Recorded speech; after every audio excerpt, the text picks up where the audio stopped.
Awesome. And welcome to another episode of How to Make It in Toronto. Today, we're super excited to be sitting down with Jasmin Dennis, a health and wellness expert with over 30 years of practical and hands-on experience. Jasmin was directly involved in building more than 20 fitness facilities from the ground up, including 3 for the former heavyweight champion of the world, Lennox Lewis. While simultaneously working as a member of his boxing team, she delivered and taught personal training, box fit classes, Pilates, aerobics, as well as health and wellness education. These facilities were staffed with neuropathic doctors, physiotherapists, chiropractor, massage therapists, and nutritionists. Interacting and observing these professions has given Jasmin insight and understanding of when their skills and advice should be introduced. And she has recently added certified herbalists to her skill sets. Welcome, Jasmin. Thank you, Carl, for having me. I'm excited to be here. I do quite a few podcasts all over, and when I get to voice, in my Toronto, I get very, very excited. My home ground. I'm really excited. So thank you for having me. Thank you for being on. And so we'll jump right in. And my first question is, for you, how do you define success? Success can be measured. Sometimes I say success can't be measured, but it can be measured because it all depends, and it's very individualized because what success is for some people, as a matter of fact, look at what is on my desk, a magazine. It's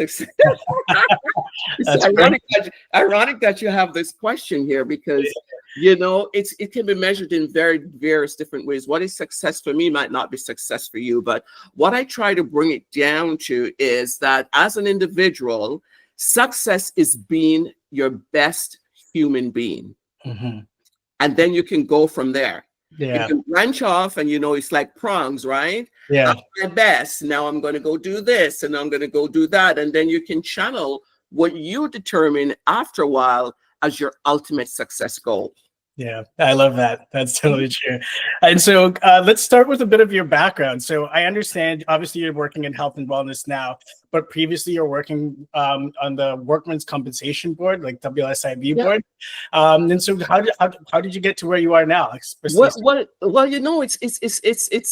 to me, no one could tell me in high school that I wouldn't be a journalist, right? And I started taking radio and TV broadcasting, but I got married extremely young. As a matter of fact, I was in university and I'm studying and I did it all at once, right? Mm-hmm. So I grew up in Workers' Compensation Board, literally, and but I always taught classes on the side. Mm-hmm. And one day I went into so there's this new person who was building a chain of wellness club, and it was Mr. Canada. Mm-hmm. And I kept hearing calls reaching out to me because I was only teaching at a small women's fitness club.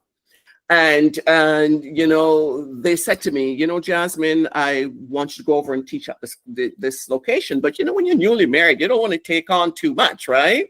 Yeah. And not married anymore. But when you're new, you don't want to take on too much. So I finally decided to go shut them up and do a class and one of their prime time. And that class ended up being an odyssey of me being in the health and wellness facility, because I remember the owner said to me after I did that class, I did it basically to shut him up, and he said, met me after the class and said, welcome to the facility. So I started teaching 3 days a week there, still working at WSIB all the way down at Yonge and Bloor, and then jumping off. Yeah, I had my ex-wife was very, very, we were young at the time, doing a lot of stuff together. So whatever it takes for us to be successful, he was supportive of that, right? Mm-hmm. And so one day he called me and he says, you're coming to teach your class, but I have this proposal for you. I want to have fitness facility all over Canada. I won't even say the name of where they are right now because, it turned out, anyway, we won't say the name, but we have fitness facilities all over Canada. And, it seemed, my boss at WSIB and the EMIC was amazing because he used to see me come in early so that I can leave right on the dot of 4. And, he says, you just light up when you're going out to do your fitness classes, right? Mm. And I had a talk with him one day and he said to me, I told him about what this guy said to me. And he says, maybe you should try for a year. Take a year leave of absence. Go try if you want to be an entrepreneur. Well, I don't know if it turned out to be good or bad, but yes, I did take that year and I did end up in this whole chain of managing the chain of fitness facilities, right? Yeah. And I remember, and some of them are from the ground up, directly involved. And I remember one at the time I wanted to have part of it as an exclusive women area. And he says, I don't want to have a fat farm kind of thing. And I said, no, some women like to work on an all exclusive female, workout facilities. Yeah. And then what happened is that I ended up having some athletes' wives working out in there and all that, So long story short, jumping around, I was going to go on my own now, to go do my own, because I figured, I've done it for everybody else. And I met a landlord who was very supportive and giving me a location, right, perfect location. And then the word got out that I left that organization, and I got a call from to go meet Lennox. And, and he was at the time, I think he was partners with Ty, but I think he bought Ty Doan, but I think he bought him out after. Anyway, I went to speak with him, and I was very cocky when I walked in. I said, I don't want to do this. I want to go do my own, So it started off with a 6 months consultation, and then ended up, doing 3 of his facilities. I remember walking out, he says, well, what can I do to sweeten the pie? Because I was so determined to go do my own. And, he says, well, I'm going to have you, monitor one of my boxing, location and see what you think. And so I became a part of that team. Yeah. And unfortunately, he moved his business out of Canada, and when he did that, I decided to go into real estate because I figure, you're living this lifestyle up here. And what can bring you back up into, without starting over again? Yeah. So I went into real estate, which I am. I have some amazing clients, actually, because who says I can't do more than one thing? But, you can't just drop your clients. But fitness has been my life. I dream it, I eat it, I sleep it, I come alive, And so I decided to, go back to my health and wellness background, and not that I go back because I still have clients call me, in real estate, but I decided, and at the time when I was working for Lennox, my job was to go into the community, speak to the companies and say, what are you giving to your employees? For what? Are you giving them a watch? Are you giving them a vacation? We know vacation don't mean vacation these days. You take your phone with you take your laptop with you, and you're still working. And that's what is causing, which we'll address later on, one of my biggest topic for 2025. And it's driven me to that because I see it is so prevalent. So I would bring the employees into the facilities at that time, to they would say sponsor them or pay for them. But now I go into the organization and I try to not just try. I'm passionate about developing compassionate leaders, which will lead into the fact that you have what's happening in the workplace these days with burnout and, all that stuff. So I am passionate in creating, comprehensive wellness programs for corporations, which, and the reason I say corporation is because you and I know a lot of people spend majority of their days at the office, at work, on the plant. And then they go home. Okay. And they're taking that energy home and out into the community. So I choose to start where it's thriving. And when we get into that part of burnout, I'll let you talk, but it's, you see how you can actually change the framework of how you can have a happy place, happy work, happy employees. Yeah. And so, I mean, let's go and jump into that. But when did you start to identify this and decide to get into helping people make this change? Was it while working on the fitness facilities? Well, at the Workers' Compensation Board, which is not that anymore, I mean, I could see, and one of my books that I wrote recently is on, people do anything not to go to work on a Monday. Monday is a dreaded day of the week. It starts from Sunday. People say happy Friday, then Saturday, and then Sunday they start to go downhill because work is on the next day. But I saw quite a bit of people doing anything not to be, and suffering, and speaking to people as well when they come into my facilities, because I hear people when they come in. It's not to me just, put them in a program and let them go, because root cause. I have a firm belief in root cause. So I started speaking to the individuals. I started at Workers' Compensation Board, where it fueled my passion, because I could see, if somebody will have an injury at work, a kind of injury, but the injury becomes a major injury sometimes because of the bad situation that is happening in the workplace. Yeah, no, I mean, I can definitely see, and certainly you see that in the workplace now, with people just kind of, the stressed out and fear of even going to work, as they say, the Sunday scaries, right? Before going into work on Monday. Oh, and so you're absolutely correct. Now, we know that burnout, the World Health Organization categorized burnout as an occupational phenomenon. That was 2019. Wow. Yeah. And it's getting worse and worse and worse. And, from the scary Sundays to the Mondays, it all revolves around that. And, it's not that you're punishing, the corporations or anything. You're screaming from the rooftop and says, trust me, your healthy employees it's going to affect the bottom line. And so the reason I focused and wrote the book Burnout, hidden signs, then, because that's one of the things that is hidden. Everybody can say, stress is a buzzword. It's a buzzword. I feel stressed today. It's a stress today. But burnout is now becoming that buzzword where people are just saying it, but not really addressing it. And, it goes on. The way I bring it out into the community, like I said, is from work. So I created the Burnout Pie. And it's a Burnout Pie. I call it, so I have the Burnout Pie. I'm going to be affiliated with the Burnout Pie all of 2025. Okay. And I want it to be visual for your audience, and I want it to be visual for the companies that I speak to. And when I go to a keynote speak, I want it to be visual. And so, Carl, if I gave you a medium pie right now, your favorite pie, don't worry, your favorite pie, if I give you that right now, and you eat it off in one sitting, you're going to feel sick, right? So hidden signs of burnout. I created a medium pie. I won't even go a large pie, even though burnout could fit into an extra large pie. So I said a medium pie.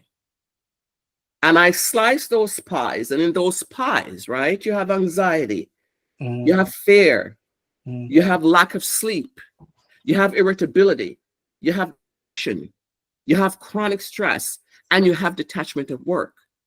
So what I tell a client, when I create the burnout pie for the client, walking around with all that, do you realize that most people walk around with all those slices at once? Wow. Making them really sick. They're walking around with all those symptoms. And it's easy to categorize it. So when I speak to an individual, I said, okay, I'm going to take one of the slice of the pie, and I'm going to say lack of sleep. And I say, we're going to work on lack of sleep. How can we get you to get 6 to 8 hours of sleep at night? So that you can be functional. When you wake up in the morning, you have a little more energy. And I tell you, it's the studies and studies and studies on sleep, but no one pays attention. So you work on that lack of sleep, and we take steps so that, nothing happens overnight. So I want you to think about anything else in the pie, but just concentrate on your lack of sleep. And you start until, oh my God, this week I went to bed, I feel, I wonder why I feel so, good when I wake up in the morning. And then when they get to work, they're stressed again because we haven't worked on the other slices yet. We're just working on the sleep. So they jump out of bed in the morning, and by the time 11 o'clock come at work, man, they're beating themselves. And it's that. So once you get them to building these habits of getting a good night's sleep, we remove lack of sleep out of the pie and put it in another empty pie, which is called the well pie. The well pie. Okay. The well pie. And you put that and in the well pie, you're going to put 6 to 8 hours of sleep. You're getting that. Right? So that's the well pie. And you go from slice to slice to slice to slice Mm-hmm. until you recognize, that, okay, my wheel is good. And you're going to slip out every now and again. Yeah. I often tell businesses, put that wheel on the wall, put that pie. Everybody's used to a pie. Yeah. My logo on my website is a circle. Yes. It's a circle of life. I did that on purpose. Mm-hmm. When I look at my logo, it signifies wellness to me, because everything within that pie is working, or 90% work. And even if I slip off the wagon, and say I'm stressed. So let's say, give you an example now. Someone is at work and they're so stressed out at work. What do you think happens when they go home? Yeah, they bring that with them, right? They bring that with them. Yeah. Give another example. Johnny went to school today.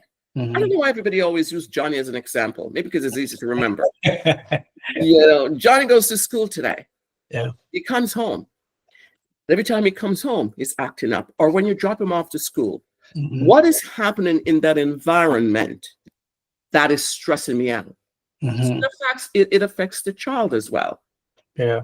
Right? What is at school? And when you figure, okay, sit down and say, okay, darling, I know when you come home, you're kind of happy, but then you're grumpy when you walk in, or in the morning when I drop you off, you don't want to go. Let's talk about what's going on at work. Book an appointment with the teacher at work, because it goes back, and I'm going to circle back at how it affects the teachers, everybody, the employers, the compassionate leaders. And you attack that. You come home and your wife or your girlfriend might be crappy today. We get offended. Yeah. Because there's a hidden side. You don't know why she's and she's all, and you said, I don't know, man. I don't know, and it's learned.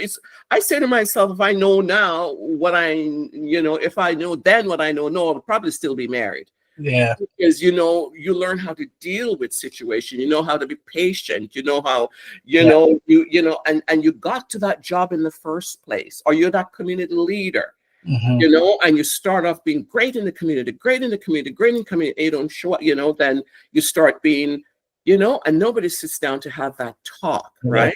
Patient, yeah. So you find now you're yourself at work is stressed, your home is stressed, your kids are stressed, and it's one vicious cycle, because burnout, the hidden signs, it's there, it's emotional.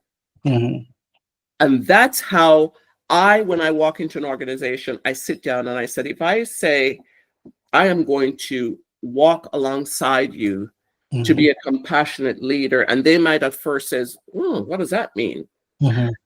Being compassionate, being a compassionate leader is that you're leaving the door open for someone to say, I don't know why I feel this way when I come to work today. I don't know. I don't need a degree to say that. I just know when I come to work, my stomach, and that's tapping about in my stomach, hurts, I just don't feel right. Yeah. And that compassionate leader will be able to say, come in. Or someone says, at work, and they're on the hamster wheel because deadline after deadline after deadline after deadline after deadline. Compassionate leader, you should be able to say, this deadline, it's really hard for me to meet these deadlines all the time. Yeah. And I tell a story a lot about a friend of mine. And she worked for a very, very high pressure organization. She was a client, now she's a friend. And, one day I picked her up and she was just bawling, literally crying. And I said, what's going on? What's going on? And she says, I can't take it anymore. I can't take it anymore. Would you believe I can't even go to the washroom without my phone? Because my boss won't want me to miss an email or miss anything. Wow. Yeah.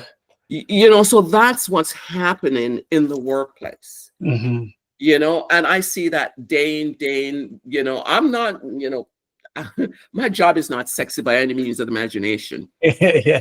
But it's essential. Yeah, exactly. It's not cool like tech. If I say I'm a health and wellness advocate, creating healthy workplaces all over the globe, people, how do you break down wellness? I'm not saying I want, you want to lose weight, you want to, because there's some people that are, in most people's eyes, might think, and being in the wellness industry, I don't look at somebody and categorize weight as being unhealthy. because I don't know their BMX, I don't know their BMI, I don't know how tall they are, I don't know anything, I don't know their lifestyle, I haven't taken their blood pressure, I haven't taken their heart, I haven't taken any of that. So I learned not to judge the book by the cover. Yeah. Right. I learned to, I just sit down and look at people and understand that this is the symptoms I see coming off. I can spot a burnout person, a heartbeat. Yeah. It's because I've got experience in it. And the time. So, I mean, so let's say I am someone who can say I've gone through the trouble sleeping, you know what I mean? Especially and I work in sales, so obviously high pressure sales, and you've got these quotas to meet. What are some tips that you would give in the world that burnout part of like, maybe getting more sleep and maybe bringing down that anxiety, especially when you have deadlines? Yeah, it's being mindful. Mindful is a wonderful thing. And I've always said to somebody, they say the mind doesn't really know what is real and what is not real. Mm-hmm. So there's a practice, which it's not in North America as often, but it is a real thing called laughing yoga. Okay. Yeah. So I usually say, let's say someone has a sleep problem. Mm-hmm. I say to them, when's the last time you've actually had a belly laugh? Tears running down your eyes laugh. Yeah. It's usually at a barbecue, out with the boys, somewhere, something like that, right? Yeah, exactly.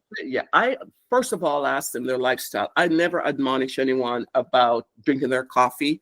Now we're hearing studies is good. I'm too hyper for coffee. I love the smell, I love the taste, but I'm too hyper for that. So I know myself, and some of the teas I drink has a lot of caffeine too, but it affects you differently. So I usually ask if someone has their coffee. I usually say, you know what? Okay, you're not sleeping, so you're gonna have to put some work in. Yeah. So I'm gonna say, okay, you love your morning coffee. Off your morning coffee at noon. Okay. Yeah. Honestly, I've talked to people who said they have 2 pots of coffee in the morning. 2 pots. 2 pots. Yeah, that's good. They say they can't sleep. So, I've seen it now, and there were other stuff added to that too. Bacon was involved, but maybe the coffee was to get the salt from the bacon. Yeah. So I said, that off. Yeah. Merge it in. There's so many things like chicory that you can start merge into. A tea that doesn't have some caffeine, but doesn't have as much as a coffee. So you merge into your 3 o'clock, and 3 o'clock is a good time. Yeah. 3 o'clock is a good time to kind of start winding down the coffee, right? Yeah. Then you start your body. You want to give your body something good around that time to feel. Yeah. And trust me, I want you to try it, and I want you to email me, and I want you to tell me it works. Yeah. I'm definitely gonna try that. I challenge every podcast host to do it, and trust me, it works. Yeah. And laughing yoga, you go, just picture something at first. If you feel, I do it in front of anybody, I don't care. Just picture something at first that, made you laugh. Right now I'm smiling because I can picture something right away that makes me smile, right? And I can go into a laugh. Yeah. So and you start gradually laughing, literally laughing, and laugh and laugh and laugh and laugh and laugh until your body doesn't recognize that somebody did not tell a joke. Yeah. And you just start laughing and laughing, and literally tears running down your eyes. You take a deep breath and you come back. So you gave your body a shot of something good, right? Exactly. Then you shot at something good. Then you start in the afternoon. I mean, tell people to power down their thing. I give up on that. They're not going to power it down. They're not going to power down because of the burnout and the deadline and what they have to meet the next day. So then I say by the afternoon, and most people say tea. I'm not into tea, but trust me, if you steep a pot of tea and leave it over in the corner and just take a sip of it while you're on your computer, you don't even realize that you finished a whole pot of tea. But the tea, holistically now, that's where my certified herbalist comes in, is something that is going to start calming the nervous system down. Okay, yeah. The breath of life, there's a reason that if you stop breathing, you die. We go through life half the day, most of the days, and not take a deep breath. Most people shallow breathes. They're talking, and it's from here. Yeah. Not from the belly, but from the chest. And if you say, like, I'm going to bed now, and just start unconsciously, don't make it weird, just start taking some deep breaths and start being mindful, and you power yourself down, power yourself down, power yourself down. and you go to bed and you lay down. And I don't fall asleep right away. I learned to fall asleep right away. But if I want to, I can have my body at rest and not fall asleep right away. And then before you know it, you're gone. So it's something that it doesn't happen tonight if somebody is not. And I just heard somebody told me the other day, oh, I didn't get any sleep last night. Every time I see that, I said, it is such. And you tell somebody to take a deep breath, 5 deep breaths, 5, not even on the one hand, just 5 deep breaths in one hand before you go to bed. It's like taking a shot of something.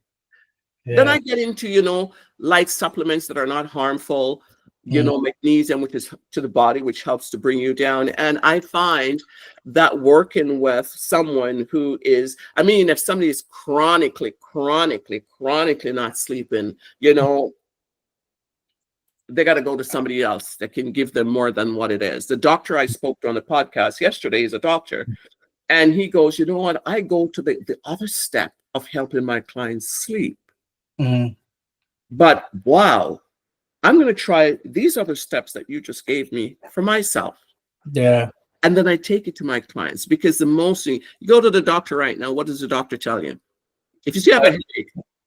Sorry? If you have a headache right now, you go to the doctor, what does he tell you? I'll probably give you aspirin or something. Amen. Right? Amen. Yeah. When I wake up, and I'm really affected by barometric pressure. I used to get migraines years ago at WCB. I found out that it's the lights in the ceiling that was giving me migraines, because I haven't had migraines in years. Yeah. So I used to get them massively, that the nurse would have to send me home. When you're at WCB, the nurse sends you home, right?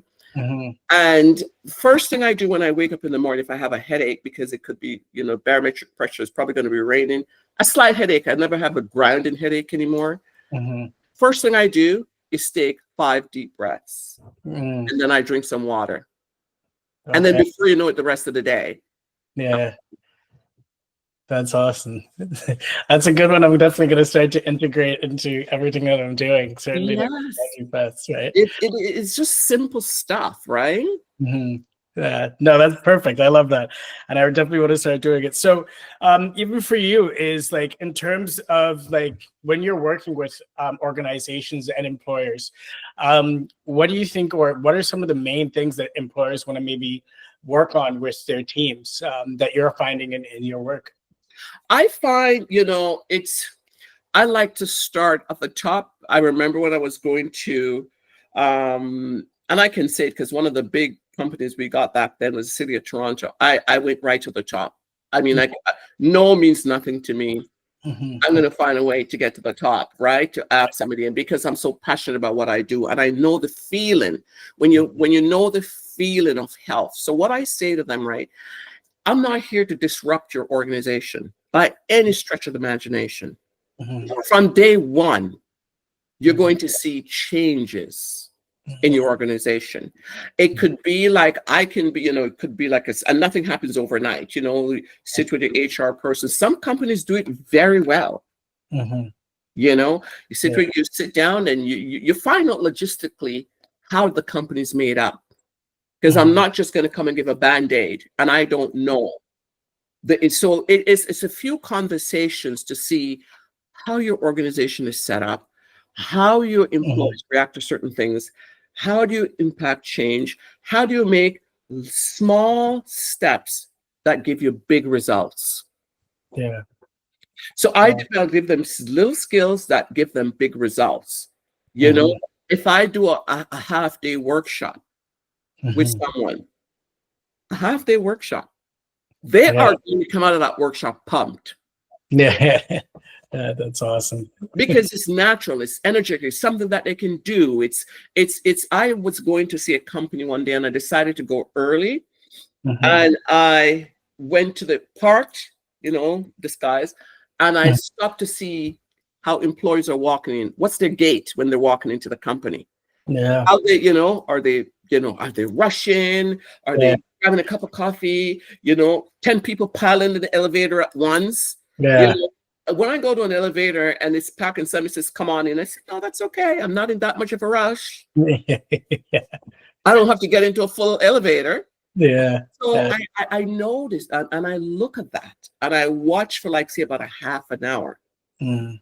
And that could tell you right away, you know, Yeah. what is going on. And once you start putting in the time to have these programs with your employee, it could be, going outside and individually they can do a laughing session, or they can, change their habit in the afternoon, because, after the food, teach them how to really eat so they feel energetic all day long. Yeah. So they don't even have to feel that afternoon. Mm-hmm. Or for instance, you're in sales, right? You're in sales, and there's that pressure to go on. Rome was not built in a day. Mm-hmm. You check in with yourself first. I love sales. I've done sales all my life. Mm-hmm. I don't know why I always take the hard jobs in life, but I've done sales all my life. Yeah. Apart from Workers' Compensation Board, but WSIB now. But you just check in. Do a check-in from the neck up. Mm-hmm. I sometimes from the chest up. Yeah. Okay. How am I breathing? Yeah. How am I feeling?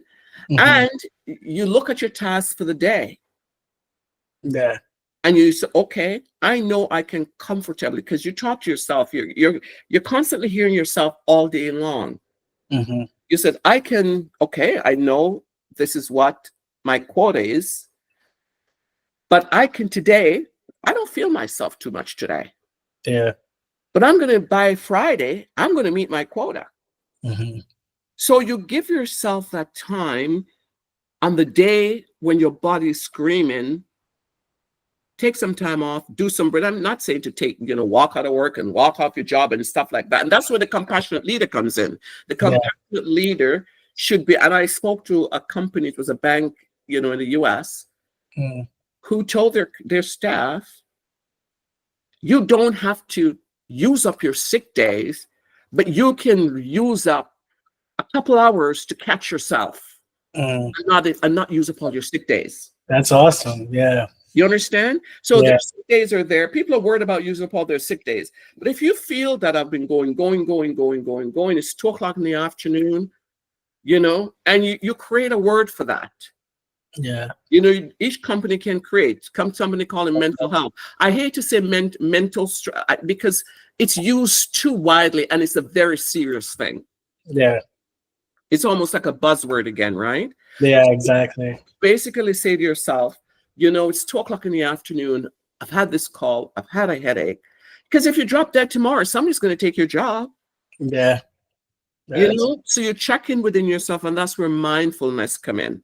Yeah.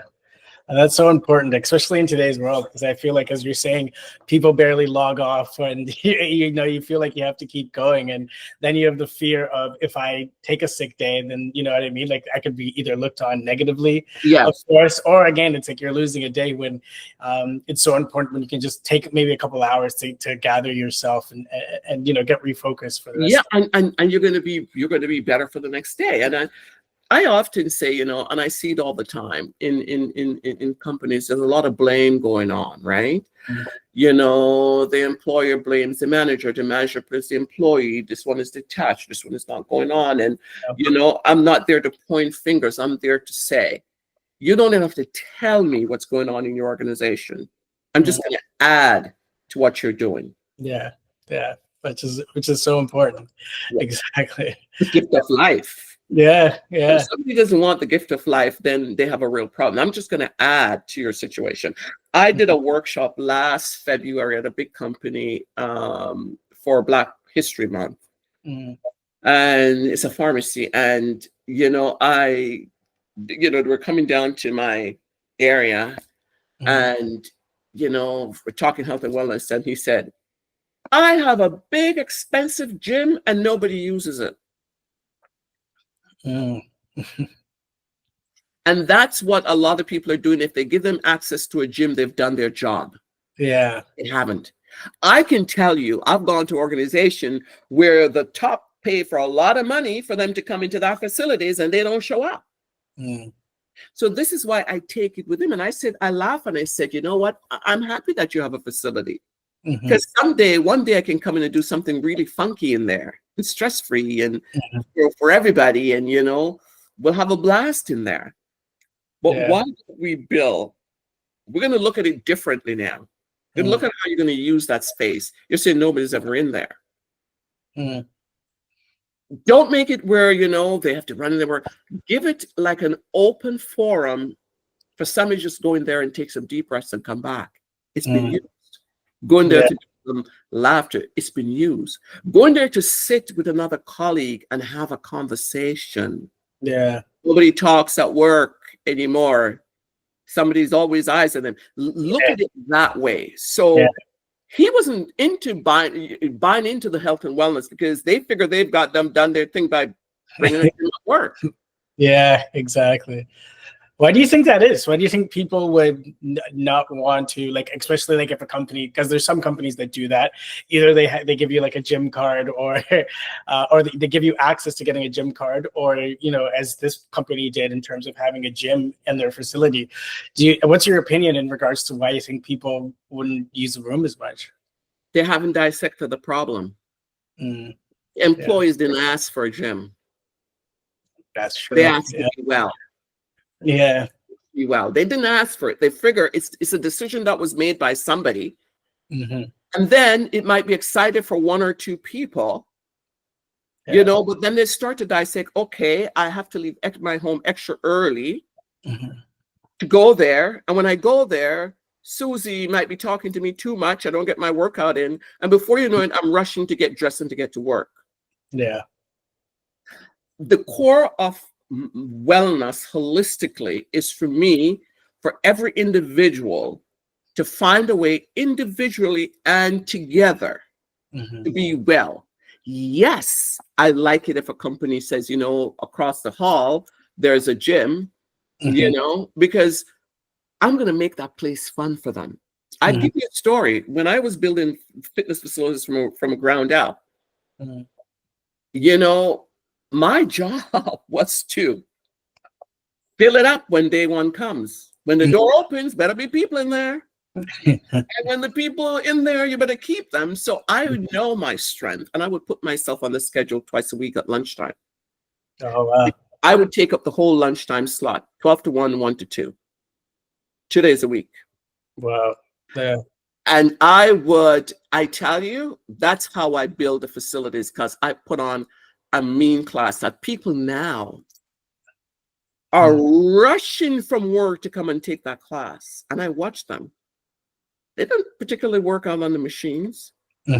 They took that class. I remember once somebody said to me when I came out, and I'm going to change and put on my suit because sales, in the afternoon, got to get the sale.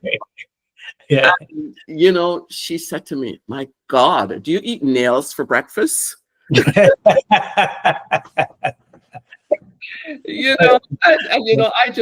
just laugh. I said, but you ran it. Get to the point where they have to do sign-up classes. So if you make it fun for someone, if you make it fun, then you will. It just takes a while. Your body loves that good feeling, and they will make it easy. You don't have to have the press bench. While it's important, you don't have to have that, but you can develop a wellness overall. Where's the brain, the mental health, feeling good at work, feeling good at home. Your kid realized that Johnny at class didn't like him, and that's why they're acting up. And it's that conversation that weaves right back into the community. Yeah.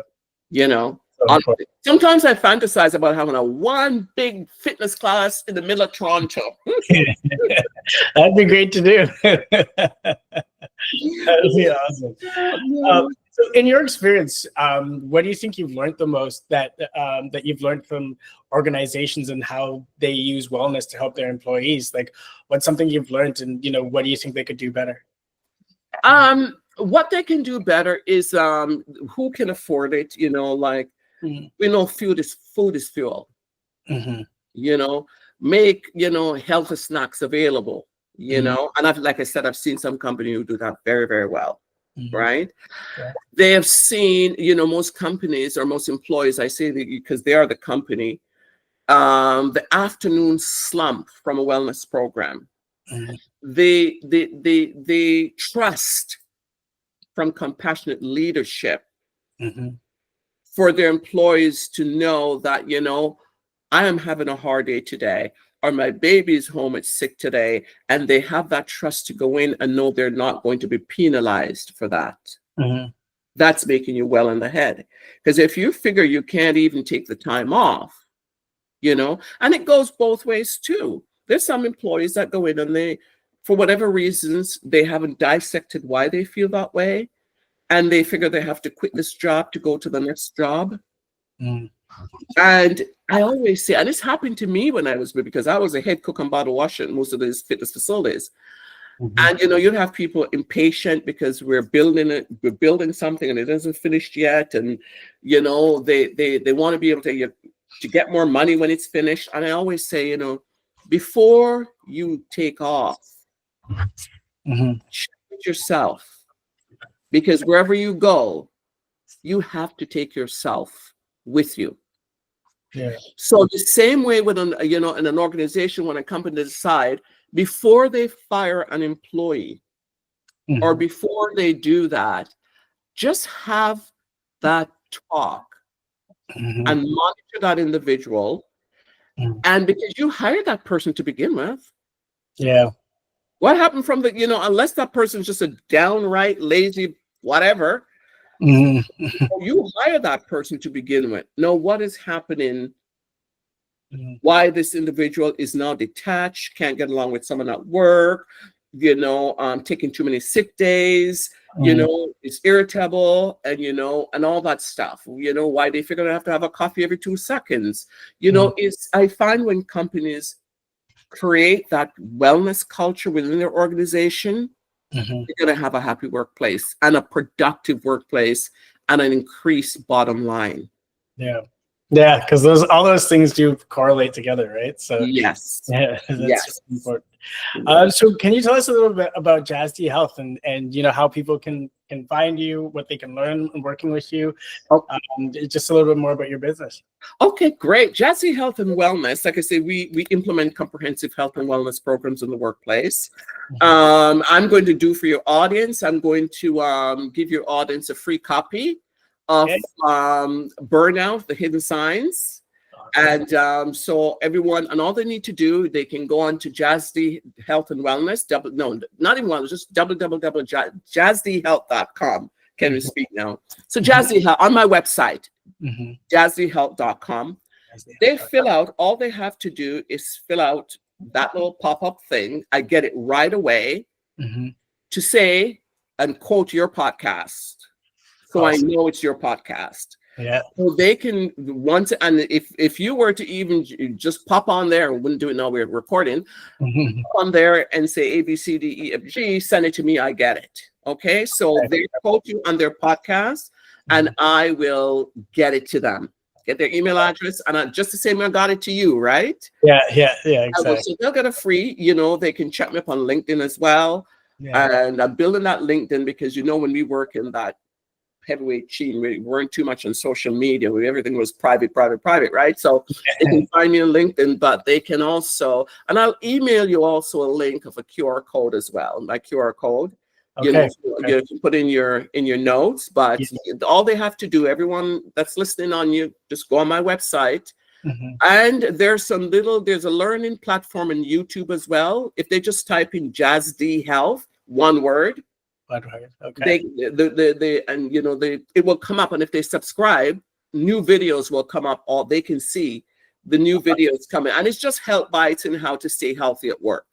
That's awesome. So they can go on the YouTube and they can do that as well. So they can do LinkedIn, my website, and YouTube. What I wanted to ask is if you had any advice to give entrepreneurs or people within the community in terms of how to make sure they can stay on top of their health and wellness, what advice would you give?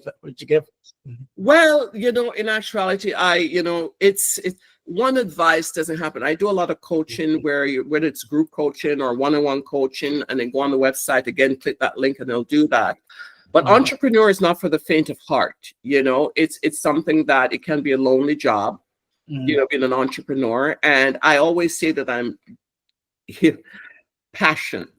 Years ago, when I was at Workers' Compensation Board, Tony Robbins, his very first book, Live with Passion, is on my bookshelf. Yeah. And he signed it when he was just little Tony Robbins. He's now big. Yeah. If you're an entrepreneur, don't, and I know it's a cliche for people to say, well, you can say, you know, that money. If you put money before your passion, it's not going to work. Yeah. So I usually say to someone, do something that you're passionate about, and everything else will fall into place. Yeah. So make sure it's what you do. Make sure you get all the help you need. Everybody, you know, figures, you know, they can do it by themselves. But if you get that, you know, invest a little bit of time in a little bit into yourself so that you have that ongoing mentorship and that ongoing drive. Because like I said, I don't know, I've chosen the hardest jobs in the world to do. But it's because I have a passion for it. Yeah, that's true. You know, it's because I have a passion. You have to love it. I couldn't be a nurse. I couldn't be a doctor. And I pray for them every day because I said, thank God for them, because it's not. But the entrepreneurial spirit in serving and being passionate about how you serve is what counts. Yeah, that's perfect. Thank you. And finally, I wanted to ask is, do you have any resources that you think are great to share with the audience of where they can, you know, anything that helps you with your business or helps you in terms of managing your day-to-day? Well, resources for me, I am passionate about leadership and management. I read a lot. I read a lot. And, you know, even this book here, Robin Sharma, you know, because I might think I'm all that, but trust me, I get help from a lot of people. Okay. Yeah. And I'm a slow reader, but if you see how marked up this book is, right? Yeah. I couldn't get enough of it every day because these are, you know, there's always, and I just think this man is, you know, he's a genius. He's an everyday hero manifesto. Yeah. You know. Oh, that's great. Yeah. So I wake up in the morning and, you know, first of all, you know, got to give God the glory as well, right? Yeah. But I read a lot. I have people mentor me a lot. I, you know, always like to serve, always like to help others, to see how we can, you know, because, you know, there's a ladder, right? You can't get up there. If you get up there by yourself, you might fall off, right? But if you have someone on every rung of the ladder helping you up there, then you'll be okay. Yeah. So I usually, when I speak with a client, there are books that I write that I give to them sometimes. And I said, these are resources. I call on other people who has helped me in the past. And I say, just feed your mind with something special every day that reminds you, you are a God-created human being that is capable of achieving anything in life. Yes. That is perfect. Jasmin, thank you so much for your time today. You're welcome. Being educated, looking forward to getting through that book and sharing that with the audience as well. But just wanted to really thank you for coming on the show. Thank you so much. Thank you for having me. Enjoy your day.